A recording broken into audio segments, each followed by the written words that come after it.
Imaginez si vous pouviez consulter votre vous du futur, celle qui a déjà accompli tout ce dont vous rêvez. Dans cet épisode, je vous guide à travers une réflexion étonnamment puissante pour vous connecter avec cette version future de vous-même. Vous allez découvrir comment utiliser cette vision, cette projection pour prendre des décisions, surmonter les obstacles et surtout rester motivé pour atteindre vos objectifs pro et perso les plus ambitieux. Le message fondamental que j'ai envie de vous transmettre avec cet épisode, c'est que vous avez déjà tout ce qu'il faut en vous pour réussir, toute la sagesse et toutes les réponses. Tout est déjà là et votre vous du futur est là pour vous montrer comment faire. Alors préparez-vous à être inspiré et à transformer votre présent en apprenant à écouter les conseils pleins de sagesse de votre vous du futur. Vous écoutez Boostez-vous, le podcast dédié à l'empowerment des entrepreneuses. Je suis Camille, entrepreneuse, coach mindset et business et fondatrice de Boostez-vous. Ce podcast, c'est le rendez-vous incontournable pour toutes celles qui veulent construire une entreprise à leur image. Des épisodes riches en conseils pratiques, en outils, en inspiration et en idées nouvelles pour cultiver votre confiance en vous, passer à l'action et booster votre potentiel entrepreneurial. Découvrez comment transformer votre relation à l'argent et acquérir les compétences nécessaires pour devenir une entrepreneuse audacieuse et prospère. Et maintenant, place à votre épisode du jour. Bienvenue dans l'épisode 57 de Boostez-vous, apprendre à devenir la soi du futur pour transformer sa vision en réalité. Je suis hyper heureuse de vous retrouver après les quelques mois de pause du podcast. Et avant de plonger au cœur de notre épisode, je voulais vous donner des petites nouvelles rapides suite à cette pause dans la publication et vous allez voir qu'il s'est passé pas mal de choses. C'était clairement les mois les plus intenses que j'ai vécu depuis que j'ai démarré dans l'entrepreneuriat, c'est-à-dire il y a 5 ans. Un des projets qui a été incroyable, c'est que j'ai participé en tant que coach, je faisais partie de l'équipe pédagogique de la BSB, alors j'en avais parlé ici dans le podcast. La BSB, c'est une formation dédiée à l'entrepreneuriat et c'était vraiment absolument génial de pouvoir coacher en individuel, de découvrir tous ces entrepreneurs, tous ces projets et ça m'a donné plein d'idées de contenu qui m'ont été inspirées par eux, par les échanges que j'ai pu avoir avec eux et notamment le sujet de l'épisode d'aujourd'hui. Pour vous donner un petit peu d'éléments de contexte, la fin d'année 2023 et le début 2024, ça a été une période difficile. Il s'est passé beaucoup de choses, pas mal d'épreuves. Mais maintenant, les choses vont beaucoup mieux. Je vous raconterai peut-être les détails de ce qui s'est passé le moment venu, mais pas aujourd'hui parce que ça nous prendrait 1 heure que je vous raconte tout ça. Côté business, heureusement, les choses vont super bien. J'ai la chance d'accompagner des super clientes en coaching individuel depuis décembre maintenant, où je propose un tout nouveau format d'accompagnement en coaching individuel, où c'est un mélange de mindset, de stratégie business. J'ai accompagné une quinzaine d'entrepreneuses absolument géniales sur ce nouveau format. Et ce que je peux vous dire, c'est que je suis impressionnée par leurs résultats et admirative de leur détermination, de leur courage et fière de voir les entrepreneuses extra qu'elles sont en train de devenir. Bref, tout va bien en ce moment, on est sur le haut de la vague. Et ça c'est cool, on le sait dans le business, il y a des moments où on est dans le creux de la vague, des moments où on est dans le haut de la vague. En ce moment, c'est le haut de la vague, donc j'en profite. J'ai plein de chouettes perspectives pour la fin d'année 2024 et 2025, aussi bien côté pro que côté perso. Je vous en parlerai très vite et ce que j'espère surtout, c'est vous emmener surfer la vague avec moi. En parlant justement de ce côté, voilà, je suis en haut de la vague, etc.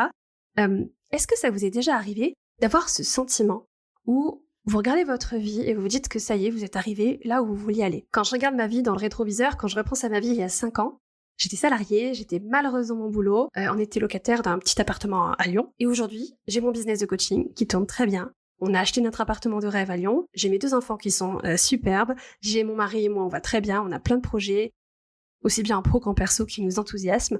Tout va bien. Et on est un peu arrivé à cet endroit où je voulais être il y a 5 ans. Alors quand je pense à moi il y a 5 ans et aux choses qui m'inquiétaient et aux soucis que j'avais, aux choses qui me perturbaient, qui me remplissait un peu mon espace mental, et que je pensais aux rêves que j'avais, c'est vraiment intéressant de repenser à ça depuis la perspective de là où j'en suis maintenant. Si je pouvais revenir en arrière et avoir une conversation avec la moi d'il y a 5 ans, je dirais écoute ma poule, voilà à quoi vont ressembler les 5 prochaines années, tout ça c'est les trucs pour lesquels t'as pas besoin de t'inquiéter, ça c'est les trucs qui seront pas importants, qui n'auront plus aucune importance dans 5 ans, par exemple l'avis de mes anciens collègues sur mon choix de carrière par exemple, voilà ce à quoi tu devrais faire attention, ça tu devrais pas le faire, tu devrais plutôt te concentrer là-dessus. Et ce serait vraiment trop cool de pouvoir avoir cette conversation avec celle que j'étais il y a 5 ans. Et vous, qu'est-ce que vous diriez à votre vous d'il y a 5 ans, à votre vous d'il y a 10 ans, à votre vous du passé?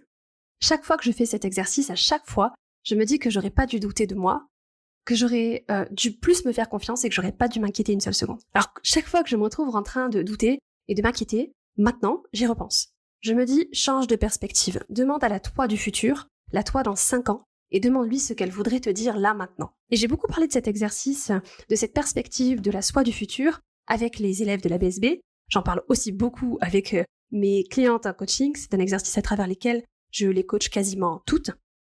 Parce que cette relation avec la nous du futur, elle est extrêmement puissante pour plusieurs raisons. Déjà parce que ça va nous permettre d'accéder à notre propre sagesse, nous permettre de distinguer ce qui est important, ce qui l'est pas, dans tout ce qui nous pose problème dans le présent, et notamment sur le développement de notre business. Ça va nous aider à sortir du flou, du doute, de la confusion, du débordement. Ça va nous aider à prendre des décisions et à débloquer notre passage à l'action. Ça va nous aider à développer notre confiance en nous, notre estime personnelle, et apprendre à faire preuve de bienveillance et de compassion envers nous-mêmes. Ça va aussi nous aider à privilégier le plaisir différé plutôt que le plaisir immédiat, pour avancer sur des projets qui nous font un petit peu peur, qui sont inconfortables dans l'instant présent, plutôt que d'aller scroller sur les réseaux sociaux par exemple. Cette relation avec notre nous du futur, elle va aussi nous apprendre à utiliser le super pouvoir d'anticipation de notre cerveau. Ce que je veux dire par là, c'est que si je sais que quelque chose va arriver, par exemple, je sais que je vais atteindre mes objectifs business. Si j'en suis convaincue, je m'arrête pas à la première difficulté.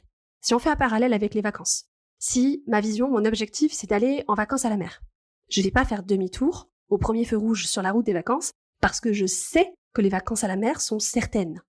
Quel que soit le chemin que je dois prendre, je sais que je vais arriver à destination.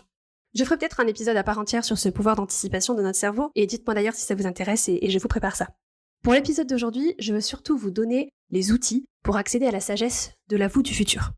Et le premier exercice que je vais vous proposer pour ça, c'est de penser à vous il y a 5 ans, il y a 10 ans. Imaginez la lettre que vous pourriez vous écrire aujourd'hui si vous pouviez envoyer un message à vous dans le passé. Qu'est-ce que vous vous diriez ? Qu'est-ce que ça aurait fait à la vous du passé de lire cette lettre ?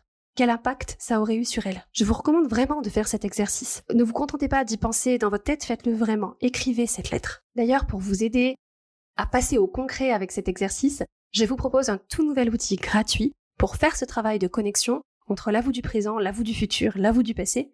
Vous retrouverez dans cet outil toutes les questions d'introspection de cet épisode de podcast, des ressources pour aller encore plus loin dans cette recherche de connexion entre la vous du futur, et notamment une visualisation ultra puissante qui va vous donner un gros boost de confiance et de motivation pour croire en vous, pour croire en vos rêves, et passer à l'action pour aller les réaliser. Pour y accéder, c'est gratuit. Le lien est en description de cet épisode de podcast. Il est aussi sur mon site internet camillegaudin.fr/futur. Ok, donc on a connecté avec notre nous du passé. Maintenant, on va essayer de penser à notre nous de rêve. Dans 5 ans, dans 10 ans, où est-ce que vous voulez être ? Qu'est-ce que vous voulez créer ? Qui est-ce que vous serez ? Ensuite, essayez d'identifier ce que vous vous diriez, ce que la vous du futur aurait à dire à votre vous du présent. Si vous aviez déjà atteint vos objectifs, si vous aviez déjà votre vie idéale, votre business prospère, votre lieu de vie de rêve, qu'est-ce que cette vous du futur aurait à dire à la vous de maintenant ? Alors je sais que cet exercice peut être un petit peu difficile, c'est pour ça que dans le tout nouvel outil que je vous ai préparé qui s'appelle Boss du futur, le guide ultime pour libérer ton potentiel et réaliser tes rêves d'entrepreneuse, vous avez une visualisation pour vous guider dans cet exercice. Le lien en description de cet épisode de podcast est sur mon site internet camillegaudin.fr/futur. Ce que je peux vous dire, c'est que j'ai reçu de bien meilleurs conseils de la moi du futur que de n'importe qui d'autre. Et apprendre à aller écouter la sagesse de la soi du futur, c'est vraiment le remède contre ce comportement que je vois tout le temps chez les entrepreneuses et qui est clairement un tueur de possibilités. C'est cet état d'esprit du « si seulement quelqu'un pouvait me dire ce que je dois faire ». C'est la recherche de la solution à l'extérieur de soi, la recherche du plan miracle tout près chez les autres, au lieu d'aller chercher au seul endroit valable, c'est-à-dire en soi. J'en avais fait un épisode, c'est l'épisode 30, je vous mettrai le lien en description de l'épisode. Depuis que je suis entrepreneuse, j'ai appris à me projeter dans le futur, à travailler, à développer ma vision. J'ai appris à être très axée sur le futur. J'ai appris à toujours travailler pour faire en sorte que mon futur soit mieux que mon passé. Et quand je regarde ma vie, je constate qu'elle s'améliore d'année en année, même s'il y a des hauts et des bas dont je vous parlais en début de cet épisode de podcast. Je suis vraiment pas quelqu'un qui vit dans le passé. Alors oui, j'ai un peu de nostalgie quand je vois les photos de mes enfants quand elles étaient bébés, mais de manière générale, je me dis que les beaux jours sont devant moi, pas derrière moi. Je choisis de toujours penser qu'un avenir meilleur m'attend, et avec cette pensée qui m'accompagne, j'adore ma vie et le meilleur reste à venir. Le problème, c'est que nos cerveaux, ils aiment prendre des décisions en se basant sur le passé. Alors pourquoi on fait ça ? Pourquoi nos cerveaux aiment automatiquement se concentrer sur le passé ? Parce que le passé, c'est prévisible et c'est sûr. Pour rappel, le travail de notre cerveau primitif, c'est de nous maintenir en vie, de nous maintenir en sécurité et d'apprendre à survivre, puis de répéter ce qui lui a permis de survivre.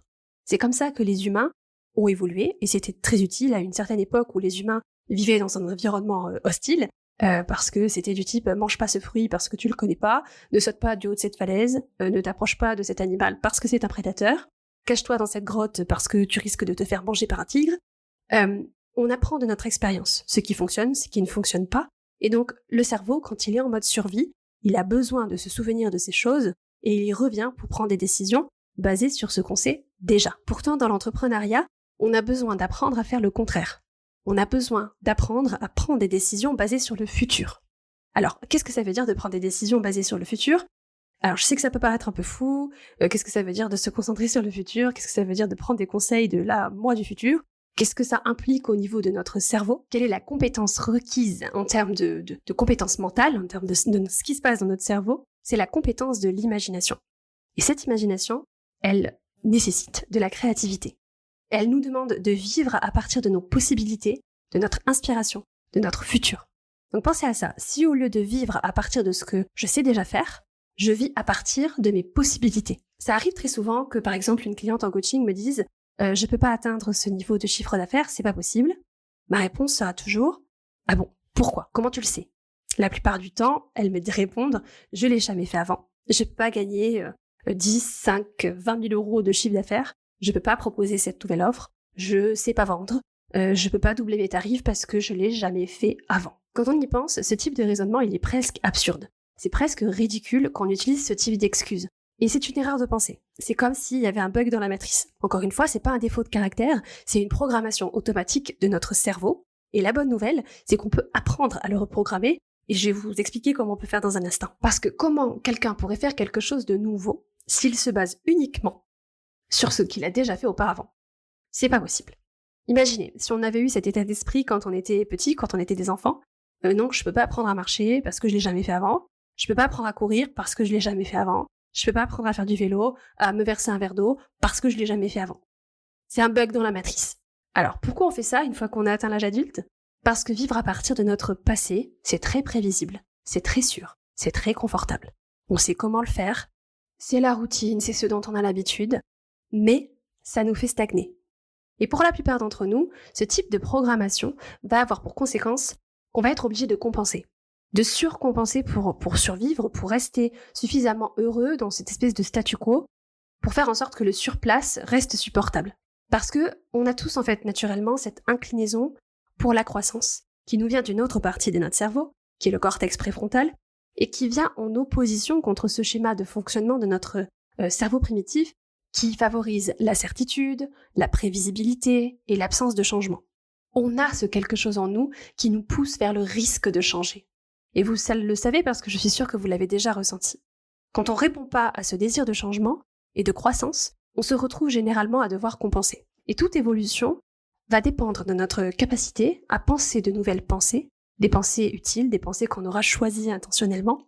Et je vous en avais parlé dans l'épisode 13, donc je vous mettrai le lien en description de cet épisode. Notre cerveau primitif, il a envie de recycler de vieilles pensées parce que c'est plus facile, c'est plus efficace, et ça nous paraît plus sûr, plus facile à croire. Mais se tourner vers le futur, ça nous demande un effort cognitif parce que ça nécessite de la créativité, ça réveille de la peur, la possibilité de l'échec, la possibilité de choses nouvelles, de choses qui pourraient être potentiellement dangereuses et nous tuer, en tout cas d'après l'interprétation de notre cerveau primitif qui cherche à nous maintenir en vie. Penser en mode futur, ça nous demande un niveau de réflexion supérieur. Repenser et répéter notre passé ne nous demande pas autant d'efforts, de ressources mentales et de réflexion que de penser à partir de notre futur. Et j'adore ce concept de penser à partir de notre futur. Avec cette question, la vous, qui a déjà atteint ses objectifs, qui est déjà devenue celle que je veux être, comment est-ce qu'elle prendrait ses décisions ? Comment elle gérerait cette situation ? Si on prend l'exemple d'une entrepreneuse, par exemple une coach, qui voudrait avoir sa pratique de coaching qui est pleine de clients et avoir des clients sur liste d'attente. Le travail pour elle, ce serait de s'imaginer, avec une pratique bien remplie, sans stress pour trouver des clients et avec une liste d'attente. Imaginons maintenant ce qui se passe dans la tête de cette coach quand elle veut vendre, elle veut attirer des clients, de discuter avec des clients potentiels par exemple. Est-ce que vous arrivez à l'imaginer ? Qu'est-ce que ça fait pour cette coach d'accepter ou de refuser un client si vous êtes déjà là où vous voulez être dans votre pratique de coaching ? À quoi est-ce que vous penseriez ? Quelles questions est-ce que vous vous poseriez ? Sur quoi est-ce que vous concentreriez votre attention? Qu'est-ce que vous feriez, sachant que votre liste d'attente est bien remplie? On parlait de ça avec une de mes clientes, on parlait d'accepter ou pas des séances de coaching à l'heure plutôt que de proposer des packages. Je lui ai demandé si elle pensait qu'elle se poserait toutes ces questions si elle avait une liste d'attente déjà remplie. Et si elle avait ces questions, comment est-ce que la elle du futur y répondrait? Et pour elle, ça a été une révélation. Cette approche lui a permis d'avoir une réponse claire. Elle ne veut pas faire du coaching à l'heure. C'est sa réponse à elle, c'est pas une réponse universelle en termes de business.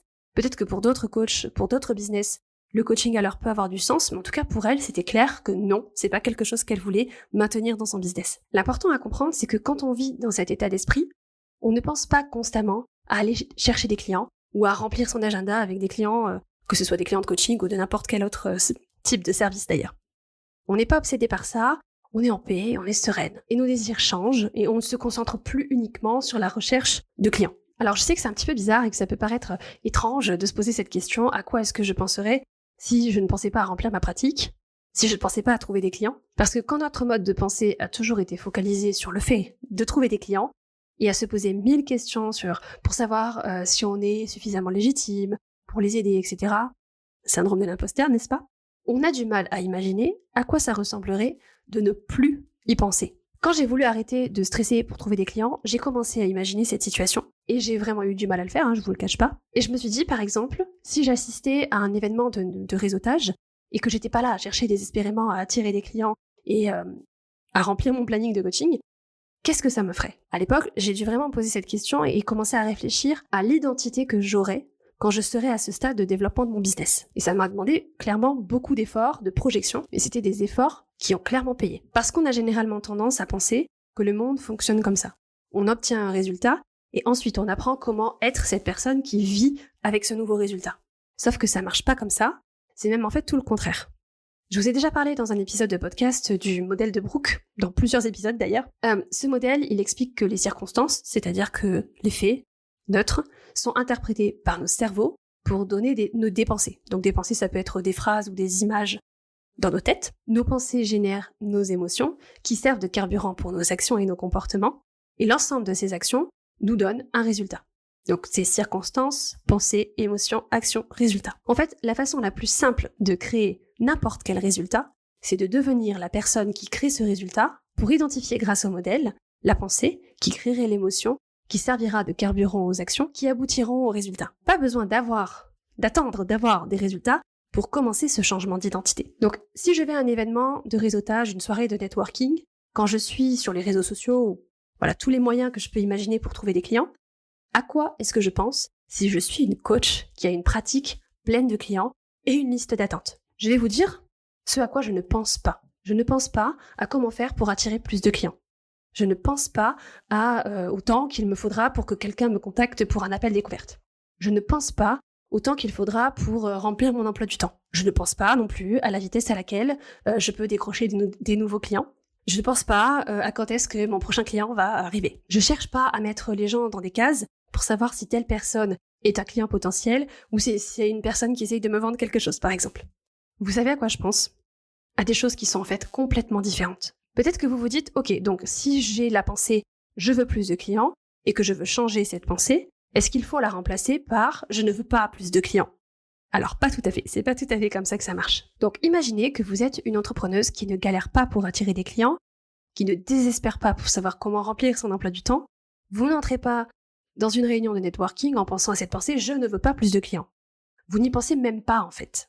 Vous pensez aux personnes que vous allez rencontrer, vous intéressez aux gens que vous rencontrez, vous pensez à l'expérience que vous allez vivre aux côtés de ces gens, vous pensez aux connexions que vous allez créer, aux gens que vous allez pouvoir aider et servir, et ce n'est pas le contraire de la pensée initiale.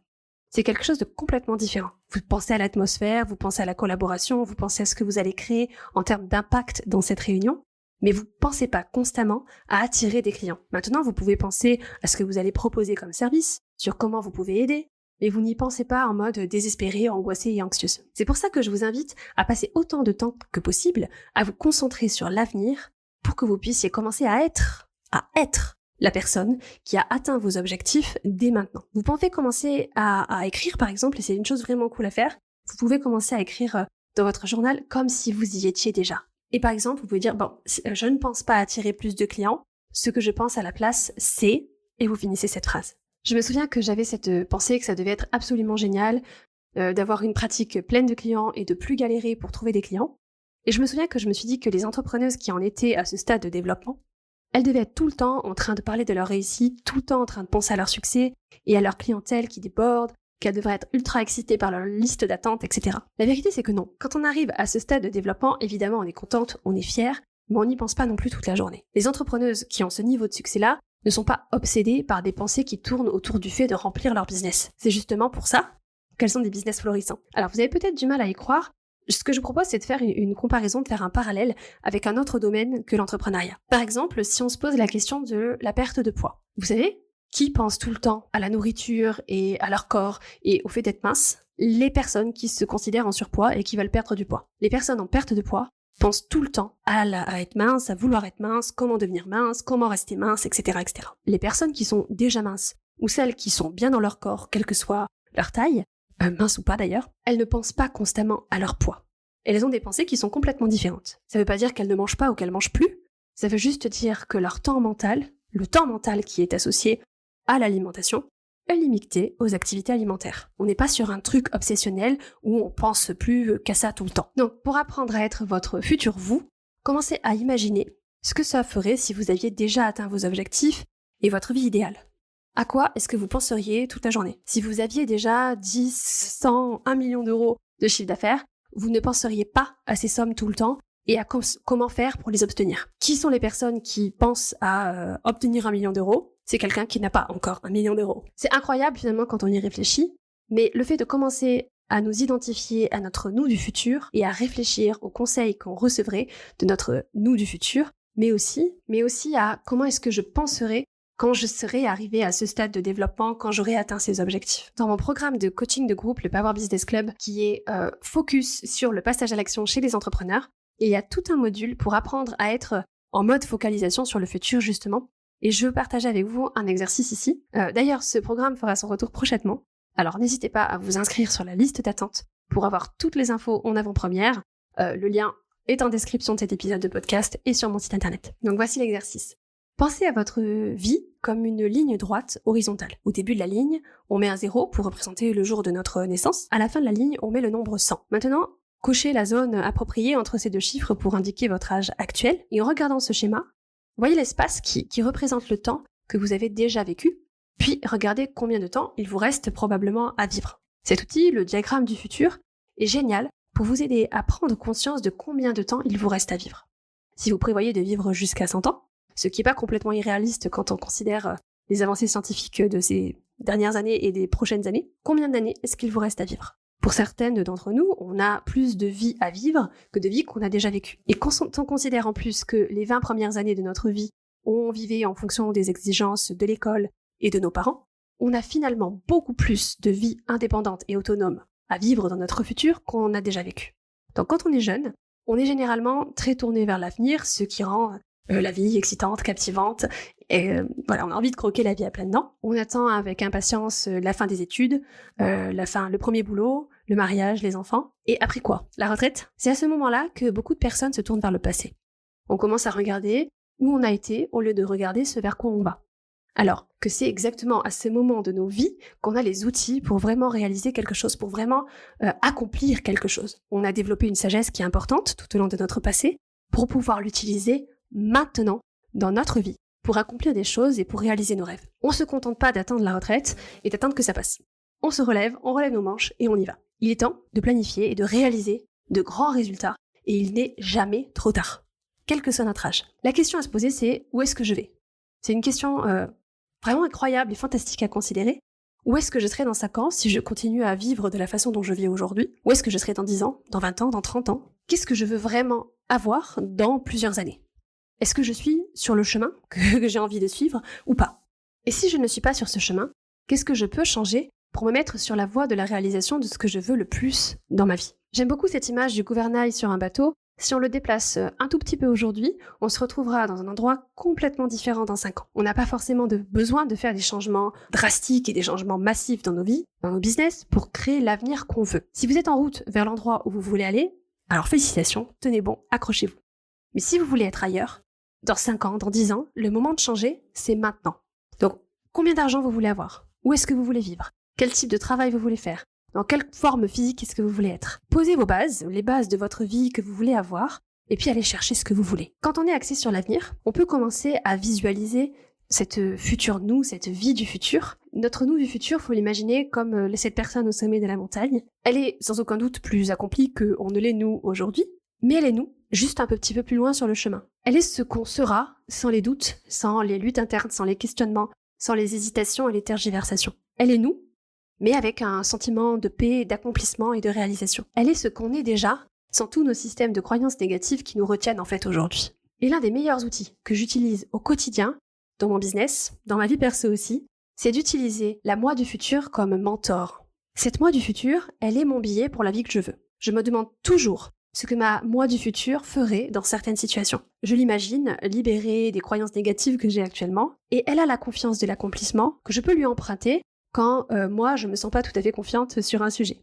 Elle est là-haut au sommet de la montagne, avec une vue claire, et elle peut me dire à quoi faire attention et ce que je dois éviter. Elle me montre que ma réussite est possible. Et en croyant en elle, c'est aussi en moi que je crois. Et la moi du présent, c'est la mentor de la moi du passé. Celle qui était coincée dans son salariat et qui avait peur de quitter son job avec ses 2 enfants en bas âge. J'aurais aimé pouvoir donner des conseils à la moi du passé. Je suis sa elle du futur.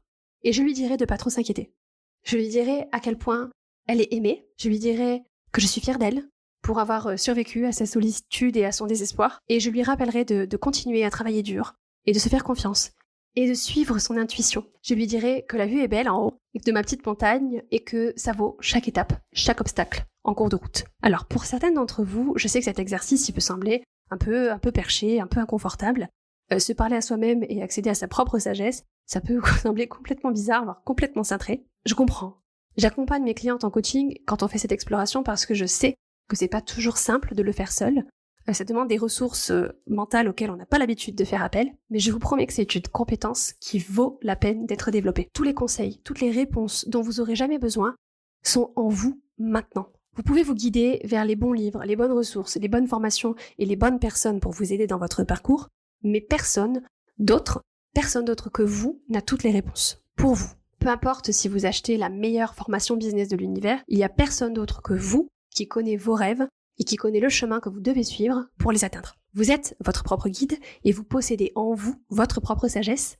Et mon rôle de coach, c'est justement de vous aider à y accéder, de vous guider vers vous-même, vers votre propre intuition pour obtenir vos propres réponses. Et quand on est en mode nous du futur, la version plus âgée et plus sage de nous-mêmes, cette personne en haut de notre montagne, en essayant de visualiser le parcours, on va pouvoir visualiser tout le process qu'on a accompli. On va pouvoir anticiper les moments où on aura du mal, on va pouvoir imaginer les obstacles, et les anticiper en planifiant des stratégies. Vous pouvez penser au moment où votre business stagnera, par exemple, et avoir un plan pour gérer l'inconfort et le conflit interne inévitable que vous allez avoir dans ces moments-là, et reconnaître qu'il y a des moments où ce sera dur. Il y a des moments où on aura clairement envie d'abandonner. Quand on est capable de prévoir que ça va arriver, on n'est pas tellement pris au dépourvu, et on n'est pas tellement tenté de jeter l'éponge quand ça arrive, parce qu'on a anticipé les stratégies pour surmonter ces obstacles, du doute, de la stagnation, du découragement et de tout autre obstacle sur notre chemin. Ce qu'on fait au coaching, c'est que je demande à mes clientes d'écrire la liste des obstacles qu'elles identifient et d'anticiper les stratégies qu'elles pourront mettre en place pour surmonter ces obstacles. Et vous pouvez vraiment essayer cette technique. Écrivez le parcours avant qu'il se produise réellement et n'oubliez pas tous les hauts et tous les bas.